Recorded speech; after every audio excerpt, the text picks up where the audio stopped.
আসসালামু আলাইকুম সবাইকে। আজকে হচ্ছে আমি এবং আমার বান্ধবী আসছে বাসায়, খিচুড়ি রান্না করবো একসাথে। তো আমরা হচ্ছে সবজি খিচুড়ি করবো লেটকা করে। তো এটা হচ্ছে হলুদের গুঁড়া, মরিচের গুঁড়া, তারপর হচ্ছে ধনিয়া গুঁড়া, জিরের গুঁড়া, কিছু গরম মশলা, গাজর, পেঁয়াজ, কাঁচামরিচ আর আলু, আর হচ্ছে পোলার চাল, আর কি দিচ্ছি ডাল, ডাল মুসুরির ডাল। এখন হচ্ছে তেল দিব দে। যার যার এমন বান্ধবী নেই তারা জেলাস ফিল করো আর কমেন্ট করো।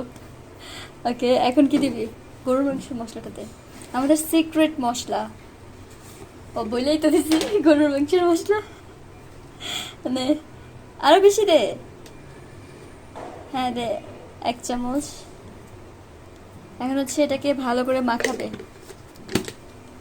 এখন ভালো করে মাখানো হচ্ছে। পানি দে। আরে মনে কর তোর এক্স, ভালো করে মাখা, জোরে জোরে ডেলা ডেলা। আমার কোনো এক্স নাই। মনে মনে কল্পনা কর যে তোর একটা এক্স আছে, তুই তারা মারতেছিস।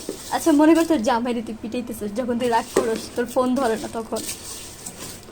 জোরে, আরো জোরে, হাত জ্বলবে পড়ে।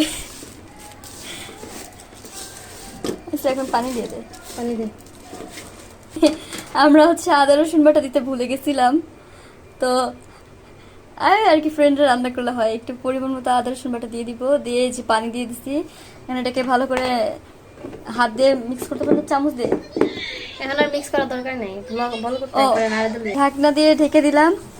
চুলার আঁচ দিতে আঁচটা ভুলে একটু গেছিলাম, এই বাড়াই যে দে। দিয়ে দিছি। এখন দেখি কতক্ষণ লাগে এটা আঁচটা একটু হইতে। বাড়াই দে। হ্যাঁ, বল আঁচটা একটু বাড়াই দে, তাড়াতাড়ি ফুটবে। এর থেকে বাড়বে না। ও, আমি গোসল করতে যাই।